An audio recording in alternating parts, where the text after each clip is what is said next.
Well, hello there, my psychotic little sailors, and welcome back to 31 Films of Halloween, Day 19. So, if you'd like to continue to be a glutton for punishment, as I know you do, you can follow my YouTube channel at the handle below, at Another Scream Queen 76. This queen here. So, today I'm going to be talking about a very underrated gem, and that is 2009's Triangle, starring Melissa George. Now, Melissa George is probably most known for starring in the remake of the Amityville Horror with Ryan Reynolds, but she also appeared in David Lynch's Mulholland Drive and has been cast in several television series, and probably where I first discovered her and just fell in love with her. I love me some Melissa George. It was an Alias with Jennifer Garner. And Melissa George is kind of like if you mash Nicole Kidman and Naomi Watts together and you get a Melissa. And it's fitting because they're all Australian, so it all works. This movie also stars Liam Hemsworth. Hey, Liam. How you doing? Anyway, so gross. Anyway, Liam Hemsworth is probably most well known for, aside from being in the headlines, the Hunger Games films. Triangle was written and directed by Christopher Smith, and Melissa George plays Jess. And we open the movie up with some very unsettling moments. Jess is trying to comfort her little boy, who is autistic. And we also see her like she's getting ready to go on a trip. And a lot of just little odds and ends happen in the beginning of this film that make you question what's going on here, why is she doing the things she's doing? Well, then we see Jess boarding a sailboat with 5 other people. And the audience just feels her uneasiness and her tension. Her face reflects this sense of deja vu. Like, her surroundings seem unfamiliar, but familiar at the same time. Like she's just trying to place things and put all the puzzle pieces together. So she gets on board this ship, or this sailboat with her people. And the sailboat is called Triangle. Girl, you gonna get on a boat called Triangle, like the Bermuda Triangle? I mean, I'm sure it's fine. Go ahead, get on board, live your life. I'm sure nothing bad will happen. What's that smell? It smells like disaster. Don't be getting on that boat.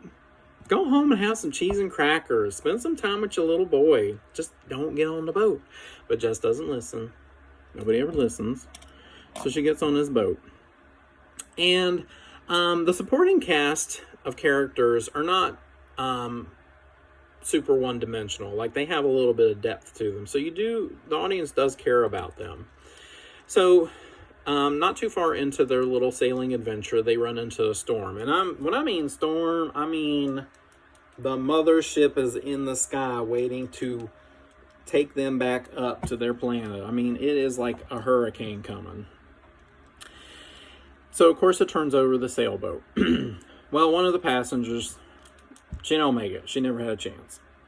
So, they're wondering when help's going to come. Well, soon enough, when you know it, a cruise ship comes their way.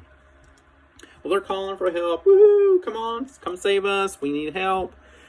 They know somebody's on board because they see an individual looking over the railing down at them, but then that person disappears. Well, they get on board the cruise ship. They can't find nobody. This place is bone dry. No workers, no passengers, not even a pet parakeet.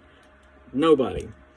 So they're still looking around, and there are some nods and winks to The Shining in this film. One of the rooms that they look into is 237, which of course is the really frightening room in the Overlook Hotel.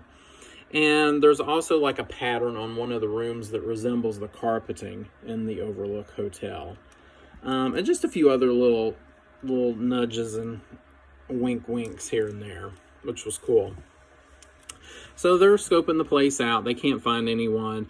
And then they hear a sound, a jingle, and one of them goes to investigate, and they find a set of keys. Well, Jess sees these keys, and she goes, "These are my keys." Girl, how did your keys get on board this ship? You ain't never been here before? Or have you? What are you not telling us, Melissa George? What secrets you got? Fess up. Fess up, Jess. So things get more strange as the film progresses. And I don't want to give a whole lot away about this film. I will warn you, though, do not allow yourself to be distracted. Put your phone away, turn it off, bury it in the backyard. Just don't allow any distractions to come your way, otherwise you will get lost. This film definitely has a supernatural element, and I have a few theories about why the things happen, but if I tell you those theories, it's going to give a lot away. The movie has a lot of OMG moments. And the ending is very somber, more so than I was expecting it to be. It is definitely a film about regret and remorse and some second chances. I highly, highly recommend Triangle if you like an engaging story with a lot of suspense, a lot of tension, and just a lot of different puzzle pieces to assemble.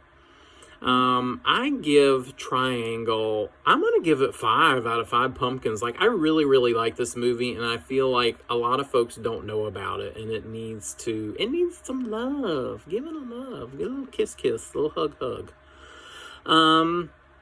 So until next time, if you see the mothership coming in the distance, you better start paddling.